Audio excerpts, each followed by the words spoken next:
time to take a look at what's happening around Wyoming for Friday, July 26th. I'm Wendy Corr, bringing you headlines from the Cowboy State Daily newsroom, brought to you by Wyoming Senior Olympics, reminding you that this year's Summer Olympics start July 31st in Cheyenne, and volunteers are needed. Become a volunteer today at wyomingseniorolympics.org. The body of a man found wrapped in a tarp and left at the Mirror Lake Recreation Area in Albany County in early July has been identified as a 56-year-old Colorado man whose death is being investigated as a homicide. Cowboy State Daily's Jen Coker reports that the former John Doe, who was found with no identification, has been identified as James Bittner of Black Hawk, Colorado.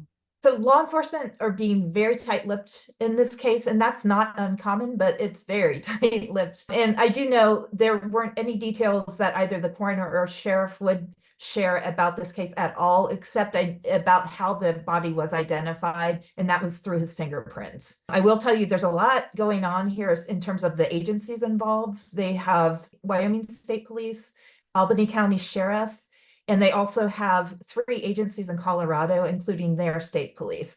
The discovery of Bittner's body over the 4th of July weekend shut down the popular Snowy Range picnic and fishing site near the base of Medicine Bow Peak for 2 days as law enforcement investigated the scene. A campaign organization run by former Wyoming Congresswoman Liz Cheney has been actively paying into and receiving donations through a Democratic fundraising platform this year.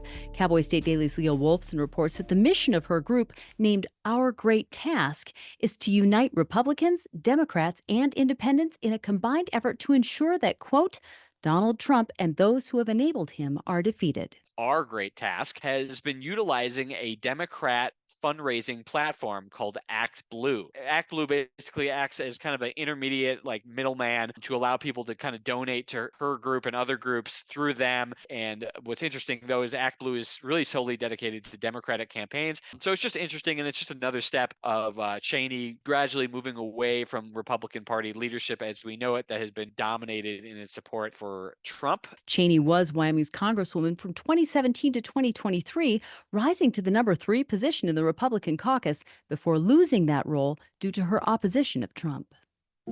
A Utah man who worked as a concessionaire employee in Yellowstone National Park was sentenced Tuesday to 5 years probation for making threats one day after a fatal shootout in the same park. Cowboy State Daily's Claire McFarland reports that 55-year-old Robert Sherman of Holiday, Utah, was overheard making threatening statements referencing another mass shooting at the Roosevelt area of the park the day after a Xanterra employee was shot and killed in Canyon Village. This case lasted 2 weeks. Essentially less than 2 weeks. Robert Sherman, the day after a shootout happened in Yellowstone National Park in a neighboring village, was saying things like, the next mass shooting will be here. He has now been convicted and he was sentenced to probation. Sherman was also sentenced to 14 days in jail, but received credit for the 14 days he spent in jail during his prosecution. I'll be back in just 15 seconds with more news. In southwest Wyoming, wide open space is waiting. This is how we explore it. In Rock Springs and Green River, Wyoming. Plan your adventure at explorewy.com.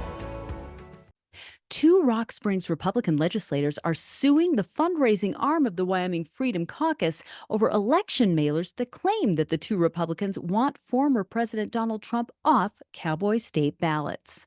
Cody Wiley and J.T. Larson say the claims are deliberately false and meant to mislead, according to politics reporter Leo Wolfson. This was in reference to a budget amendment that was brought last session to basically restrict Secretary of State Chuck Gray from filing lawsuits with state money. That came in response to an amicus brief that he filed against the Colorado Supreme Court when it decided to keep Trump off the election ballots in that state. They say that the mailers were made purposely false, and they want a court injunction to stop their production and to possibly get defamation fees. Wiley and Larson said the accusations extend past honest debate about votes and drift into the realm of slander. Neither has ever taken a direct vote on whether to keep Trump on or off any ballot.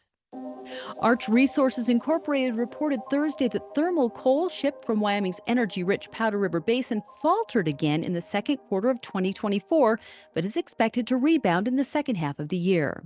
However, energy reporter Pat Mayo writes that the company is already foreshadowing the closure of its once mighty coal mining operations. There's also filings with the Securities and Exchange Commission. There was notation also that they're moving forward with closure of the Black Thunder and Coal Creek mines, and that they've almost caught up all of the payment of the reclamation costs, after they leave.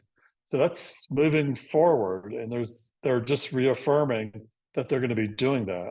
So that's a big deal. Once the world's mightiest and biggest coal mine about to close. While Arch hasn't said what its timeline is for shuttering its Wyoming mines, it has repeatedly maintained a corporate stance that it wants to be out of the thermal coal business. And a big draw for visitors to Cheyenne during Frontier Days is the world's largest collection of operable old-time wagons.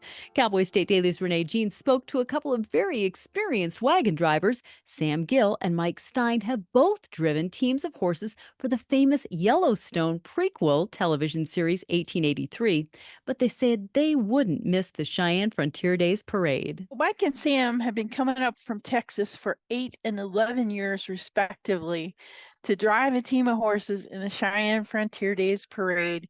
These guys ride in events all across the country, but they make a point of coming to Cheyenne Frontier Days.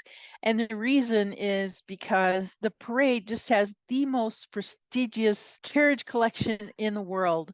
There's really nothing like it for these guys who enjoy driving teams of horses and buggies. And there's actually a waiting list to be part of the team that pulls these wagons. Gill's team pulled an actual fire station wagon during the parade Thursday, complete with fire hoses in the back, while Stein pulled an oil tank wagon that was once used to deliver heating oil to homes in the Cheyenne area.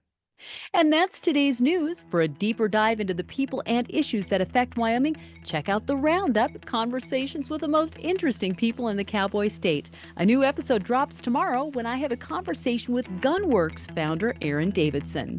You can find the link on our website, on our YouTube channel, and wherever you get your podcasts. And of course, you'll find it in our free daily newsletter. Thanks for tuning in. I'm Wendy Corr for Cowboy State Daily.